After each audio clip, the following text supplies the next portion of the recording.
Hi అందరికీ నమస్తే. Welcome to Telugu YouTube channel. So ఇప్పుడైతే మనం 7వ తరగతి సాంఘిక శాస్త్రం సెమిస్టర్ 2లోని భారత రాజ్యాంగము మరి పరిచయం అనే పాఠ్యాంశం గురించి అయితే ఒకసారి మాట్లాడుకుందాం.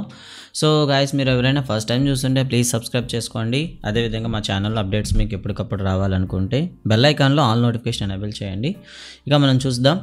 భారత రాజ్యాంగం పరిచయం అనేది క్లియర్గా కనిపిస్తుంది పాఠ్యాంశంలోనే. సో దీనిలో ఉండేటటువంటి అభ్యసన ఫలితాలు చూసుకున్నట్లయితే భారత రాజ్యాంగం యొక్క నేపథ్యాన్ని అర్థం చేసుకుంటారు. అంతేకాకుండా రాజ్యాంగ సభ మరియు ముసాయిదా కమిటీ పాత్రను వివరించగలుగుతారు.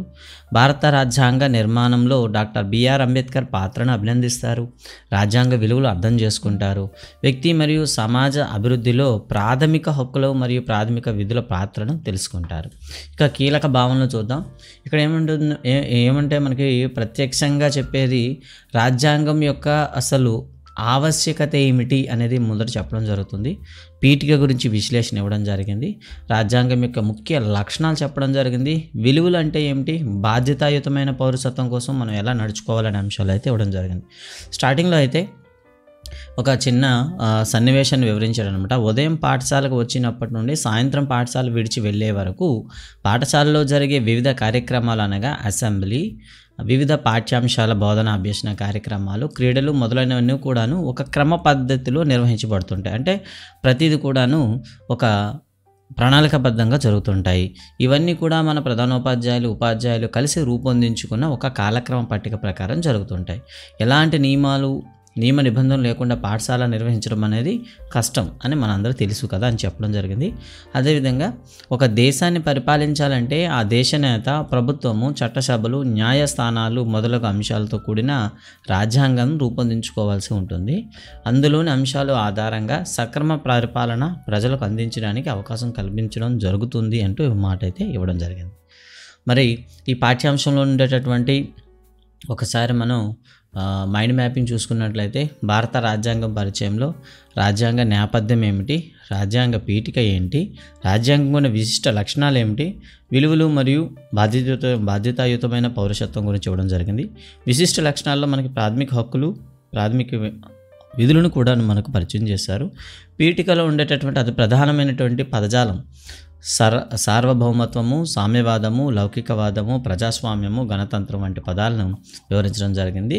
ఇక నేపథ్యం చూస్తే బ్రిటిష్ పాలనలో రాజ్యాంగం ఎలా అభివృద్ధి చేయడం జరిగింది, రాజ్యాంగ సభ ఎప్పుడు ఏర్పడింది, దీని ముసాయిదా కమిటీ ఎలా తమ బాధ్యత నిర్వహించింది అనేది ఇక్కడ ఇవ్వడం జరిగింది. ఓకే, నేపథ్యం చూద్దాం. భారతదేశానికి పూర్వం అయితే స్వాతంత్రానికి ముందు బ్రిటిష్ వారు పరిపాలించారని అందరికీ తెలుసు. బ్రిటిష్ పాలనలో భారతదేశానికి ఏమైనా రాజ్యాంగం ఉన్నదా అని ప్రశ్న అడగడం జరిగింది. అప్పుడైతే మనకు ఉండేది కాదు. కానీ బ్రిటిష్ పార్లమెంట్ చేసిన చట్టాల ప్రకారం వారు భారతదేశాన్ని పరిపాలించారు. వాటిలో భారత ప్రభుత్వ చట్టం 1935 చాలా ముఖ్యమైనది. అంటే భారతదేశ పరిపాలనలో అత్యంత ముఖ్యమైన చట్టంగా దేన్ని చెప్పుకోవచ్చు మనం, భారత ప్రభుత్వ చట్టం 1935 ప్రకారమే మనకు స్వాతంత్రం వచ్చేంత వరకు పాలన జరిగింది 1935 నుండి. ఈ చట్టం ద్వారా ప్రావిన్సులు, అప్పుడైతే బ్రిటిష్ ప్రావిన్సెస్ అనేవాళ్ళు, వాటిని రాష్ట్రాలు అని పిలుస్తాం, స్వదేశీ సంస్థానాలతో కూడిన అఖిల భారత సమాఖ్య, సమాఖ్యగా ఉండేదన్నమాట. కేంద్రము మరియు రాష్ట్రాల మధ్య అధికారాలను 3 జాబితాలుగా విభజించబడి ఉండేది. కేంద్రంలో ద్వంద్వ ప్రభుత్వం ఏర్పాటు చేశారు. అంటే ద్వంద్వం అంటే 2 రకాల ప్రభుత్వాలు ఉండేవి. అదేవిధంగా రాష్ట్రాలకు స్వయం ప్రతిపత్తి కల్పించబడింది. ఇది 1935 బ్రిటిష్ ప్రభుత్వ చట్టం ప్రకారం. సో లైబ్రరీ సహాయంతో మీరు సేకరించి నన్ను క్వశ్చన్లు అడిగారు. ఇక బ్రిటిష్ పాలనలో భారత రాజ్యాంగం సంబంధించిన కార్యక్రమాల గురించి మాట్లాడదాం. అయితే బ్రిటిష్ వారి కాలంలోనే మన జాతీయ నాయకులందరూ కూడా రాజ్యాంగం కావాలని కోరుకున్న సమయంలో 1925 సంవత్సరంలో భారతదేశానికి రాజ్యాంగాన్ని రూపొందించడానికి భారత జాతీయ కాంగ్రెస్ సహా అన్ని పార్టీలు ఒక కమిటీని ఏర్పాటు చేశాయి. దానికి మోతీలాల్ నెహ్రూ గారు, అంటే జవహర్లాల్ నెహ్రూ గారి తండ్రి గారు కమిటీ చైర్మన్గా వ్యవహరించారు. ఈ కమిటీ తన నివేదికను 1929 సంవత్సరంలో సమర్పించడం జరిగింది. అంటే 1928లో మనకు భారతదేశానికి రాజ్యాంగం కావాలి అంటూ మన జాతీయ కాంగ్రెస్ నాయకులు దాన్ని ప్రతిపాదన చేస్తే బ్రిటిష్ ప్రభుత్వ అధికారులు సవాలు విసిరారు. మీ దేశానికి మీరు చేయగలరా, చేసే సామర్థ్యం మీకుందని సవాలు విసిరితే ఆ సవాల్ని స్వీకరించి మోతీలాల్ నెహ్రూ గారు కేవలం 6 నెలల్లోనే భారతదేశానికి ఒక రాజ్యాంగం ఇలా ఉండాలి అని చెప్తూ ఒక నివేదిక అనేది తయారు చేసి బ్రిటిష్ వారికి ఇవ్వడం జరిగింది. ఇదే మన మొదటి రాజ్యాంగ పత్రంగా పరిగణిస్తారు. అయితే దీన్ని బ్రిటిష్ వారు అంగీకరించలేదు, కావున ఇది మనకి అమల్లోకి రాలేదు. 1931 సంవత్సరంలో కరాచీలో భారత జాతీయ కాంగ్రెస్ సమావేశం స్వతంత్ర భారతదేశం యొక్క రాజ్యాంగం ఎలా ఉండాలో ఒక తీర్మానం ఆమోదించారు.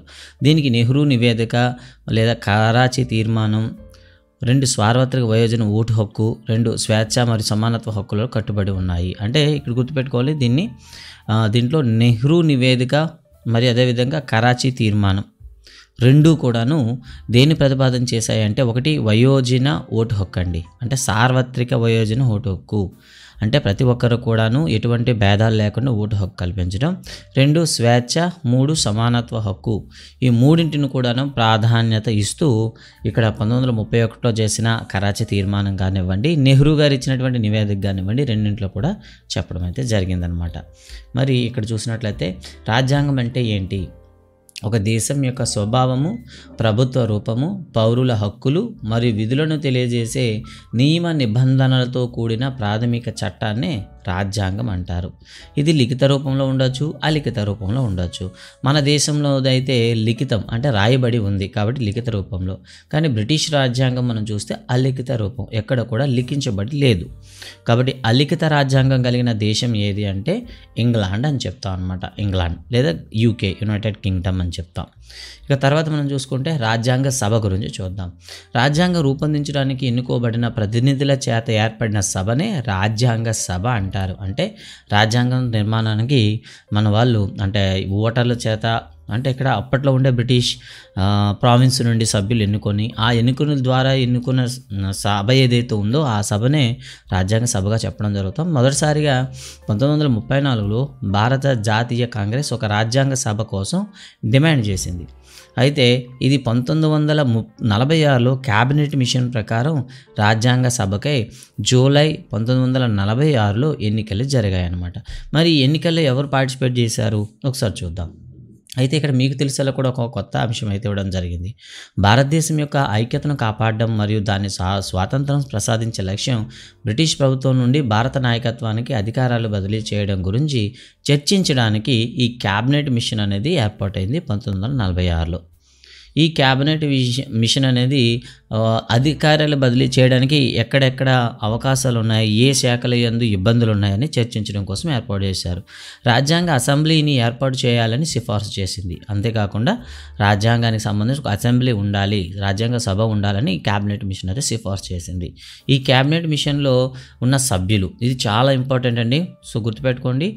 Lord Pethick Lawrence and Sir Stafford Cripps and AV Alexander. So ఈ ముగ్గురు సభ్యులు క్యాబినెట్ మిషన్లో ఉంటారు.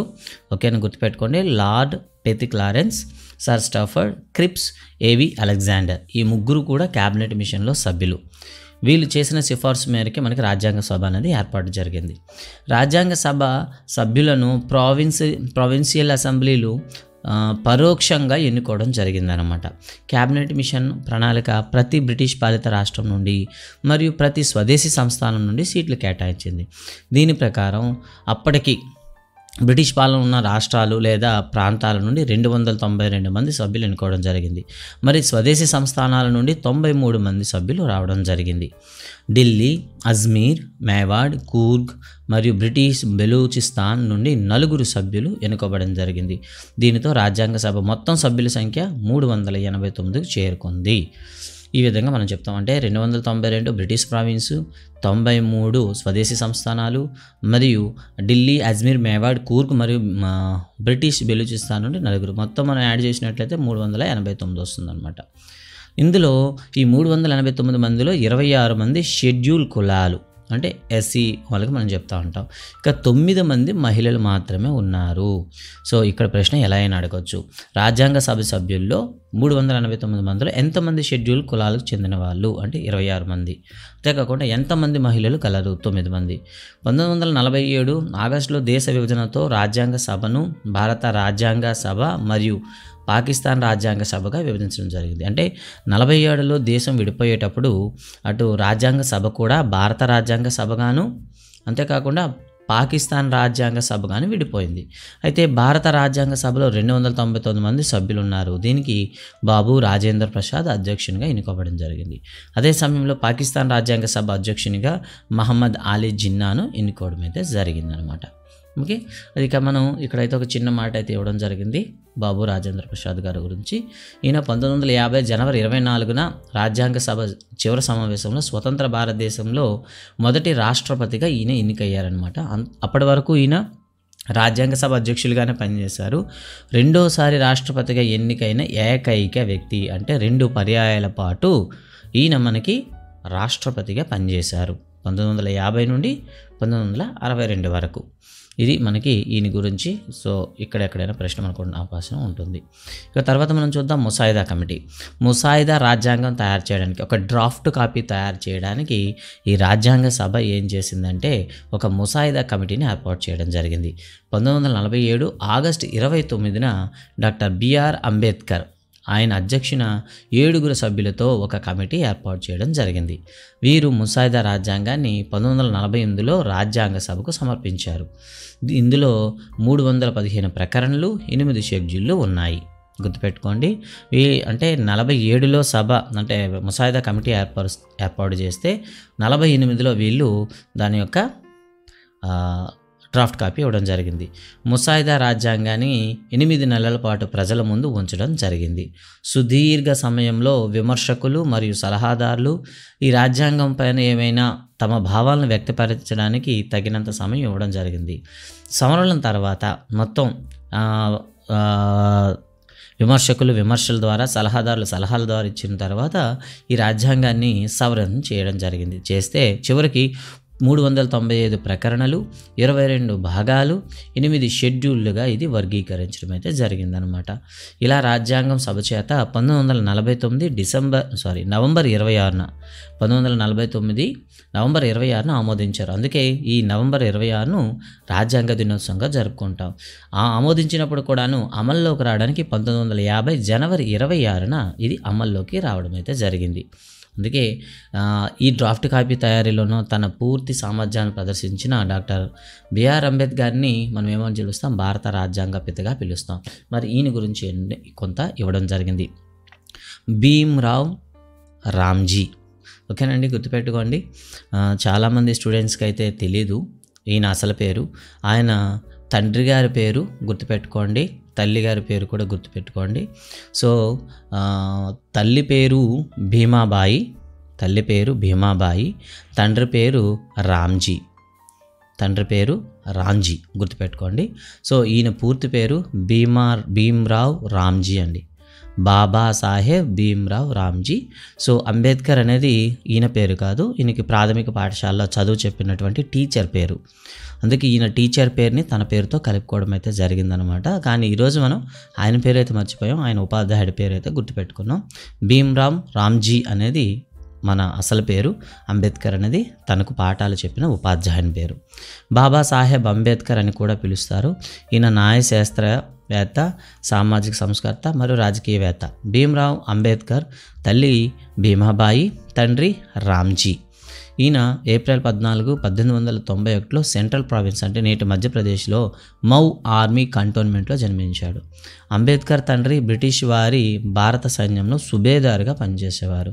1894లో పదవి విరమణ చేసిన తర్వాత కుటుంబం సభ్యులతో సెంట్రల్ ప్రావిన్స్లోని సతారాకు వెళ్ళారు. తన బాల్యంలో అంబేద్కర్ అనేక సవాళ్లను ఎదుర్కొన్నారు. తన తదుపరి జీవితంలో ఆయన రచనలు, సిద్ధాంతాలను ప్రభావితం చేశాయి. ఆయన భారత రాజ్యాంగ పితగా పరిగణింపబడ్డారు. స్వతంత్ర భారతదేశం కోసం ముసాయిదా రాజ్యాంగం సిద్ధం చేసే బాధ్యత ఆయనపై ఉండింది.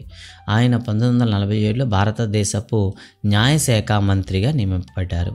అంబేద్కర్ తన జీవితంలో ఎక్కువ భాగం ప్రధాన రాజకీయ స్రవంతిలో వెలుపల పనిచేశారు. ముఖ్యంగా పేదలు మరియు అణగారిన వర్గాల సంక్షేమం కోసం పనిచేశారు. ఇది ఆయన గురించి ఇవ్వడం జరిగింది. ఇక మన రాజ్యాంగాన్ని 1946 నవంబర్ 26న రాజ్యాంగ సభ ఆమోదించింది. కానీ 1950 జనవరి 26న ఎందుకు ఆలస్యంగా అమల్లోకి వచ్చింది అనేది మేము తెలుసుకోవాల్సి ఉంటుంది.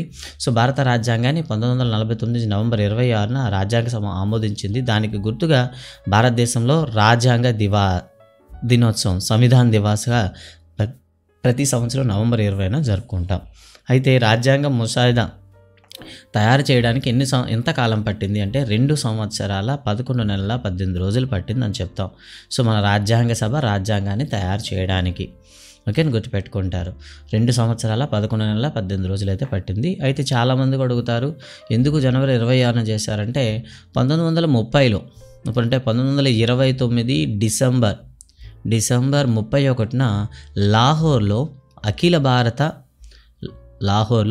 భారత కాంగ్రెస్ సమావేశంలో మొట్టమొదటిసారిగా స్వాతంత్ర దినోత్సవం జరుపుకోవాలని పూర్ణ స్వరాజ్ తీర్మానం అయితే నిర్వహించడం జరిగింది. పూర్ణ స్వరాజ్ తీర్మానం దీని ప్రకారం 1930 జనవరి 26న మొదటి స్వాతంత్ర దినోత్సవం అయితే జరుపుకోవడం జరిగిందనమాట.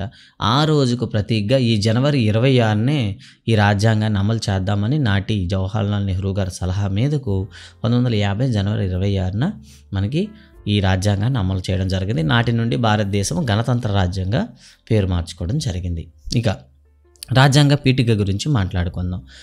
సో పీఠిక అంటే ఏమిటి? ఏదైనా ఒక అంశాన్ని కానీ పుస్తకం యొక్క ముఖ్య ఉద్దేశాలను లక్ష్యాలను తెలియజేస్తూ మొదటి పేజీలో రాయబడిన పరిచయ మాటలు లేదా ముందు మాట లేదా పీఠిక అని పిలుస్తాం దీన్ని. అదేవిధంగా రాజ్యాంగం కూడా ఒక ఉపోద్ఘాతాన్ని కలిగి ఉంటుంది. దీన్నే మనం రాజ్యాంగ పీఠిక అని అంటాం. ఇది మన దేశం కలిగి ఉండాల్సిన లక్ష్యాలు, విలువలు, ఆదర్శాలను నిర్దేశిస్తుంది.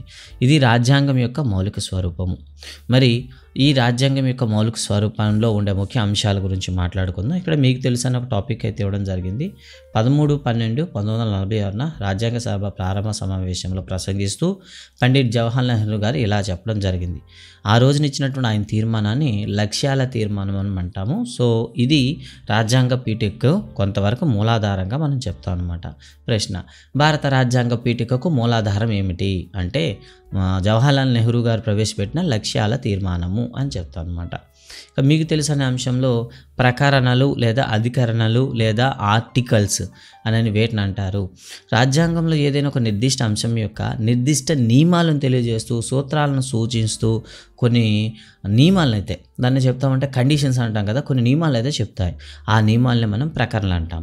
ఓకే, ఇలా మనకి 395 ప్రకరణలు అయితే ఉన్నాయి అమలు అయ్యేసరికి.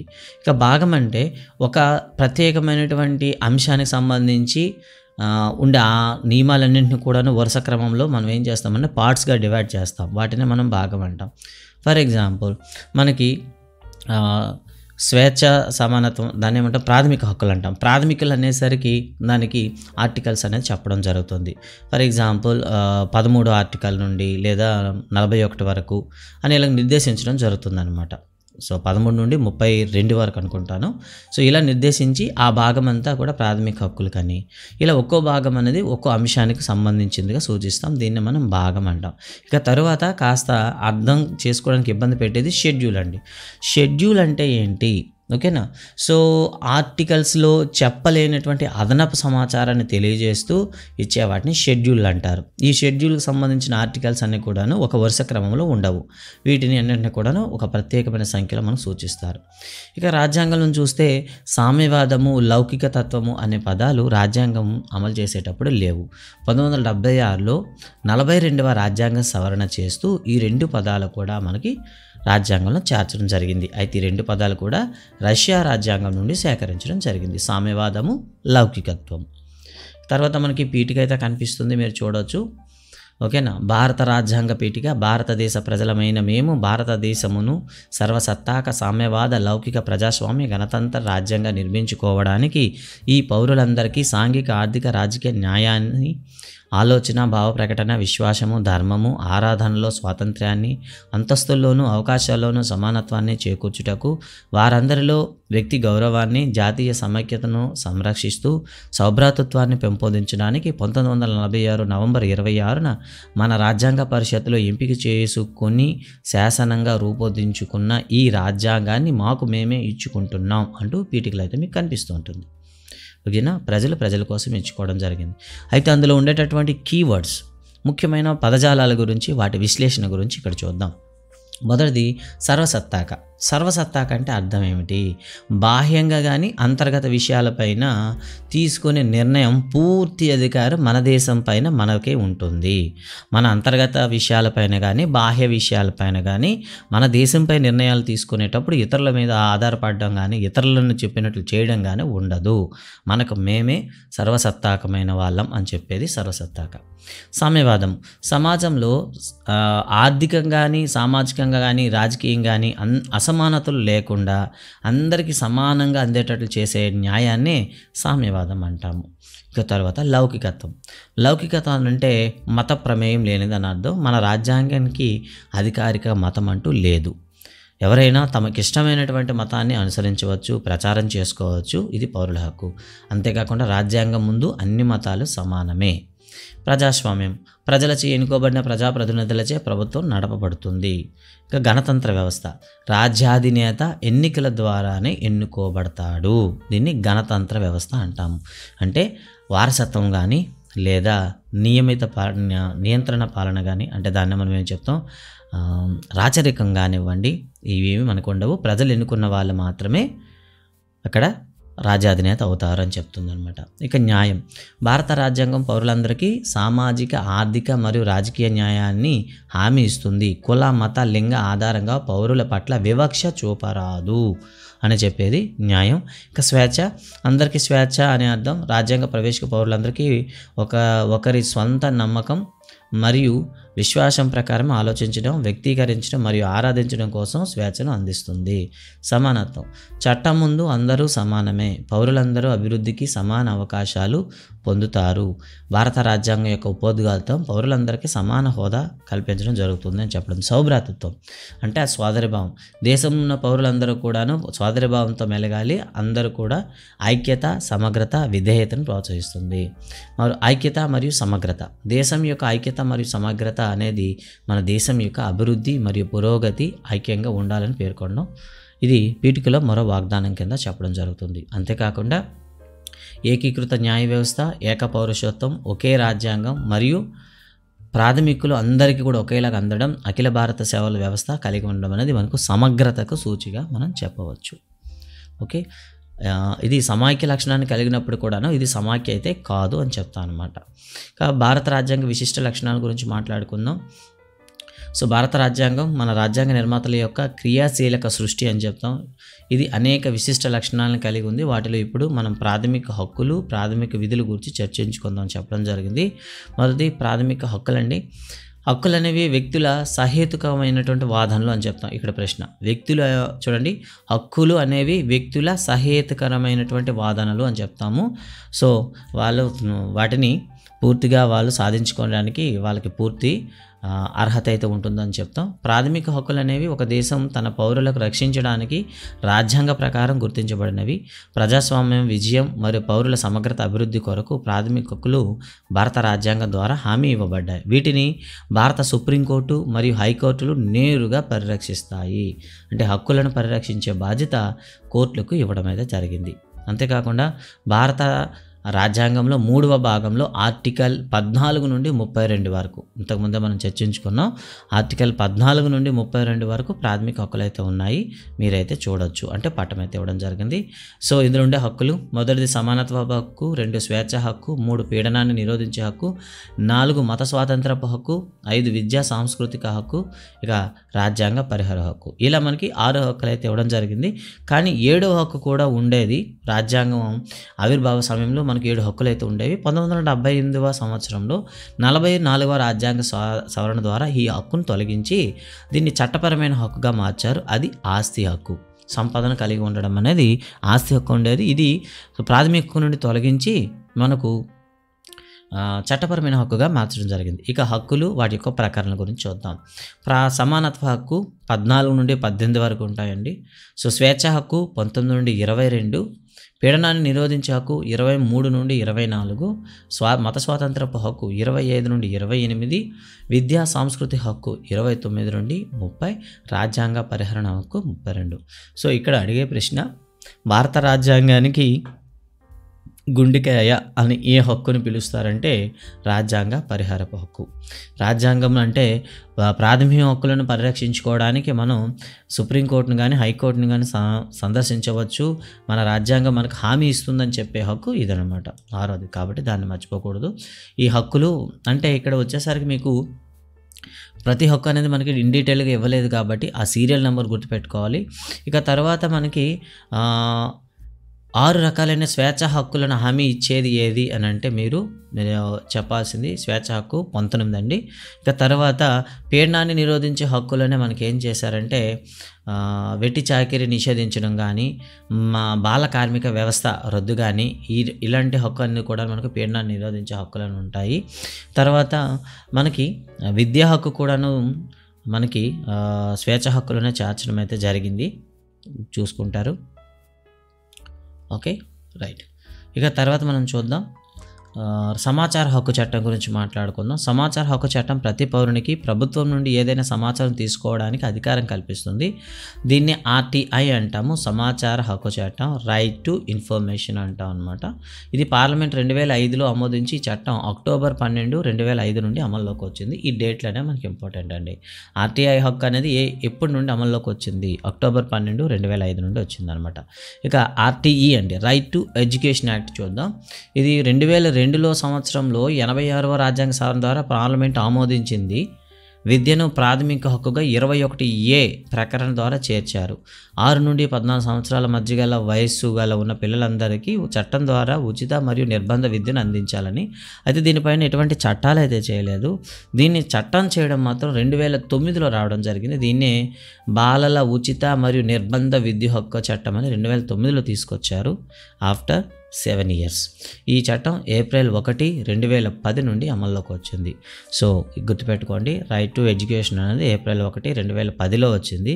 రైట్ టు ఇన్ఫర్మేషన్ అయితే అక్టోబర్ 12, 2005లో రావడం జరిగింది.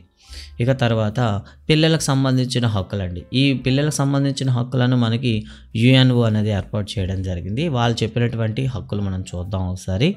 సో పిల్లలకి జీవించే హక్కు ఉంటుంది, రక్షణ పొందే హక్కు ఉంటుంది, అభివృద్ధి హక్కు ఉంటుంది, భాగస్వామ్యం హక్కు ఉంటుంది. ఇటీవల మనకు తెలుసు ఉక్రెయిన్ పైన రష్యా దాడులు చేసేటప్పుడు పిల్లల హక్కులని ఇబ్బంది పెడుతున్నారని ముఖ్యంగా దాన్ని ఎక్కువగా సెంటర్ చేయడం జరిగిందనమాట. సో పిల్లలకి జీవించే హక్కు ఉంటుంది, దాన్ని ఎవరు కూడా తొలగించలేరు అని చెప్తూ యుఎన్ఓ ఇతర దేశాలు కూడా దాన్ని అభ్యంతరం తెలియజేశాయి. ఇక ప్రాథమిక విధుల గురించి మాట్లాడదాం. సో దేశభక్తి స్ఫూర్తిని పెంపొందించడానికి మరియు భారతదేశ ఐక్యత నిలబెట్టుకోవడానికి పౌరులందరికీ నైతిక బాధ్యతలుగా ఇవి నిర్వచించబడ్డాయి. వీటికి కూడా రాజ్యాంగం అమలయ్యేటప్పుడు ఇవి లేవు. 1976లో 42వ రాజ్యాంగ సవరణ ద్వారా వీటిని రాజ్యాంగంలో చేర్చారు. ఆర్టికల్ 51A ఉంటాయి, మొత్తం భాగం 4Aలో ఉంటాయి. భాగం అయితే 4A, ఆర్టికల్ అయితే 51A. ఇవి రష్యా నుండి స్వీకరించబడ్డాయి. అయితే ఇవి స్టార్టింగ్లో 10 ఉండేవి, తర్వాత ఇవి 11గా మార్చడం జరిగిందనమాట. విధులు లేకుండా హక్కుల గురించి ఆలోచించలేము కాబట్టి విధులు తప్పకుండా పాటించాలి. మరి గాంధీ గారు ఒక స్టేట్మెంట్ కూడా ఉంది, విధి నిర్వహణ వల్లనే అసలైన హక్కులు సంక్రమిస్తాయి అని చెప్పడం జరిగింది. ఇది కరెక్టే. సో కానీ దీని గురించి నిర్వచనాలు చెప్పేటప్పుడు ఇందులో ఉండేటటువంటి ముఖ్యమైనటువంటి పౌర విధుల గురించి మాట్లాడదాం. మొదటిది ఒక్కొక్క దాని గురించి మాట్లాడదాం. రాజ్యాంగబద్ధుడై ఉండాలి, జాతీయ పతాకాన్ని, జాతీయ గీతాన్ని గౌరవించాలి. రెండవది భారత సార్వభౌమత్వను, ఐక్యతను, అఖండతను సమర్థించుట, సంరక్షించడం చేయాలి. ఎవరైనా దాన్ని వ్యతిరేకంగా ప్రవర్తించినట్లయితే దాన్ని మనం చట్టం ద్వారా చర్య తీసుకోవాలి. సామరస్యాన్ని, సోదరభావాన్ని పెంపొందించాలి. తర్వాత స్వాతంత్ర పోరాట ఆదర్శాలను అనుసరించాలి. దేశమును రక్షించుటకు మరియు కోరినప్పుడు జాతికి సేవ చేయుటకు అందరము సిద్ధంగా ఉండాలి. ఇదండి, అంటే అత్యవసర పరిస్థితుల్లో దేశానికి మన సేవ అవసరం ఉన్నప్పుడు మనం తప్పకుండా వెళ్ళాల్సి ఉంటుంది. సుసంపన్నమైన మన సంస్కృతిని, వారసత్వాన్ని మనం కాపాడుకోవాలి. సహజ పర్యావరణాన్ని కాపాడి అభివృద్ధి పరచుట, శాస్త్రీయ దృక్పథాన్ని, మానవతావాదాన్ని పెంపొందించుట, ప్రజల ఆస్తిని సంరక్షించుట, హింసను విడనాటుట, అభ్యున్నతి కోసం కృషి చేయడం. ఇవి 1970 ఎప్పుడైతే మనకి 76లో ఈ విధులు అమలు చేశారో అప్పుడైతే ఉంది. కానీ చివరిగా వచ్చింది విద్యా అవకాశాలను కలిగించుట. 16 ఏళ్ళ 6 నుండి 14 ఏళ్ల పిల్లలందరికి కూడాను తప్పనిసరిగా విద్యా అవకాశాలు కల్పించాలి అని చెప్పేది 11వదండి. ఇది తర్వాత మనకి యాడ్ చేయడం అయితే జరిగింది విద్యా హక్కు చట్టం వచ్చినప్పుడు. ఇక చూద్దాం. ఇక తర్వాత మనం చూస్తే భారత రాజ్యాంగం దేశ పౌరులు మరియు దేశంలో నివసించాలన్న ప్రజలకు కొన్ని హక్కులు హామీ ఇస్తుంది. ఇది ఏదేమైనా పౌరులుగా మనం నెరవేర్చాల్సిన కొన్ని బాధ్యతలు అయితే ఉన్నాయి. వాటికి సంబంధించి పెట్టమన్నారు.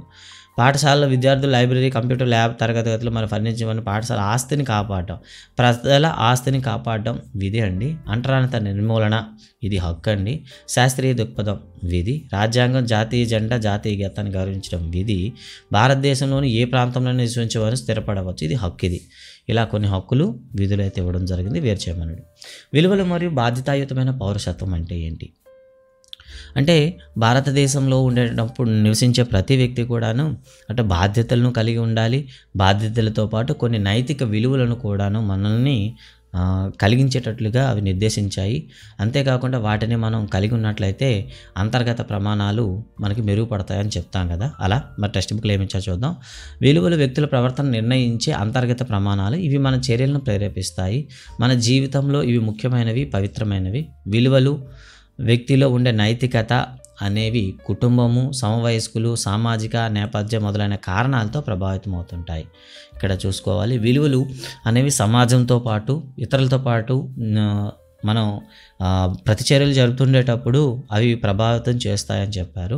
ఒక వ్యక్తిని కానీ సమాజం కానీ అభివృద్ధి సాధించాలంటే విలువలు అనేవి అత్యంత ఆవశ్యకమైనవి. ముఖ్యంగా ప్రజాస్వామ్యం విజయవంతం కావడానికి ఇవి మరింత అవసరం. నీతి, నిజాయితీ, నిబద్ధత, పారదర్శకత, జవాబుదారీతనం, చిత్తశుద్ధి మొదలైన విలువలు పౌరులు కలిగి ఉన్నప్పుడు సమాజం అన్ని విధాలుగా ప్రగతి పథంలో పయనిస్తుంది. బాధ్యతాయుతమైన పౌరులుగా భారత రాజ్యాంగం ప్రసాదించిన హక్కులను అనుభవిస్తూ వ్యక్తిగత ప్రగతిని సాధిస్తూనే సమాజ శ్రేయస్సు కొరకు పౌర విధులను కూడా సక్రమంగా నిర్వర్తించాలి. మన దేశానికి స్వాతంత్రం సంపాదించి పెట్టిన జాతీయ నాయకుల యొక్క దేశభక్తిని ఆదర్శంగా తీసుకొని అన్ని సందర్భాల్లో అదే స్ఫూర్తితో పనిచేయాలి. స్వీయ సంరక్షణ కలిగి ఉండడంతో పాటు పాఠ్యేతర కార్యక్రమం నిర్వహించినప్పుడు క్రమశిక్షణ పాటించాలి అని చెప్పడం జరిగింది. ఇక క్రీడా మైదానంలో ఆడేటప్పుడు క్రీడా స్ఫూర్తితో మెలగాలి. క్రీడా స్ఫూర్తి అంటే గెలుపోటాలను సమానంగా చూసుకోవడం, అందరినీ కూడా మనం గౌరవిస్తూ నడుచుకోవడం. ఇక తర్వాత చూద్దాం. భారత పౌరులారా మీపై లక్షణాలను అలవర్జించుకోండి అని చెప్తూ కొన్ని ఇవ్వడం జరిగింది. మనం ఇప్పుడు చెప్పుకున్నాం కదా, లక్షణాలను కూడా చేసుకోవాలని పిల్లలకు సంబంధించింది. ఇక తర్వాత చూద్దాం. పదకోశం ఇవ్వడం జరిగింది. సో ఇదండి పాఠం యొక్క మెయిన్ ఉద్దేశం అయితే. సో ప్రావిన్స్ అంటే ఏంటి, కొన్ని డాష్లు కూడా ఇవ్వడం జరిగింది. భారత రాజ్యాంగ సభ చైర్మన్ ఎవరు? రాజ్యాంగ సభ డాక్టర్ బాబు రాజేంద్ర ప్రసాద్. క్రింది వాటిలో భిన్నమైనది ఏంటి? అసమానత. సమానత మన రాజ్యాంగం ప్రసాదించింది. భారత రాజ్యాంగంలో విద్యా హక్కు చట్టం 21A. క్రింది వాటిలో ప్రాథమిక హక్కుల ఉల్లంఘన ఏది అని చెప్పాడు అనమాట. చూడండి, చట్టం ముందు అందరూ సమానులే, కరెక్టే. ఒక వ్యక్తి ఏ మతాన్ని స్వీకరించవచ్చు, ఓకే. కానీ టీ షాప్లో 14 ఏళ్ళలో బాలులు పనిచేయడం ఇది తప్పండి. సో మనకి పీడనాన్ని నిరోధించే హక్కులు, బాల కార్మిక వ్యవస్థ అనేది అక్కడ నిరోధించడం జరిగింది. మన రాజ్యాంగంలో ప్రాథమిక విధుల గురించి తెలిపే నిబంధన ఏది? 51A. భారత రాజ్యాంగం యొక్క లక్ష్యాల తీర్మానం ఎవరు ప్రతిపాదించారు? జవహర్లాల్ నెహ్రూ. ఇక సవరణ గురించి చూద్దాం ఒకసారి, ఒక్కొక్క దాని గురించి.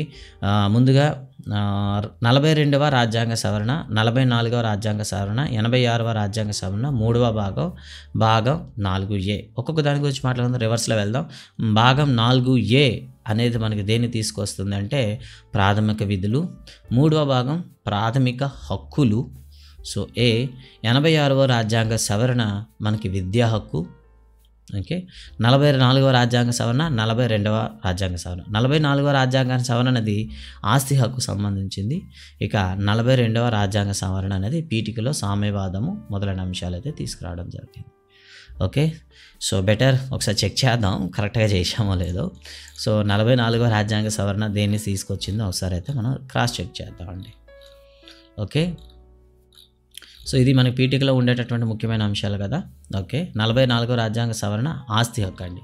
సో చూసుకుందాం. 44వ రాజ్యాంగ సవరణ ఆస్తి హక్కు సంబంధించింది. 42 అయితే మనకి పదాలకు సంబంధించింది. ఒకసారి చూద్దాం మ్యాచింగ్ కరెక్ట్ చేసాం లేదా. 42 చూసారు కదా, మారింది. 42 అనేది ఓకే. 42 అనేది మనకి పీఠికలో పదాలు సరిపోయింది, 44 అనేది ఆశకు సరిపోయిందండి ఒకసారి. కావున so thank you guys, thank you for watching this video. So ఇలాంటి మరిన్ని వీడియో కావాలంటే ప్లీజ్ సబ్స్క్రైబ్ చేసుకోండి. అదేవిధంగా బెల్ ఐకాన్లో ఆల్ నోటిఫికేషన్ని ఎనేబుల్ చేయండి. Thank you very much, bye, take care.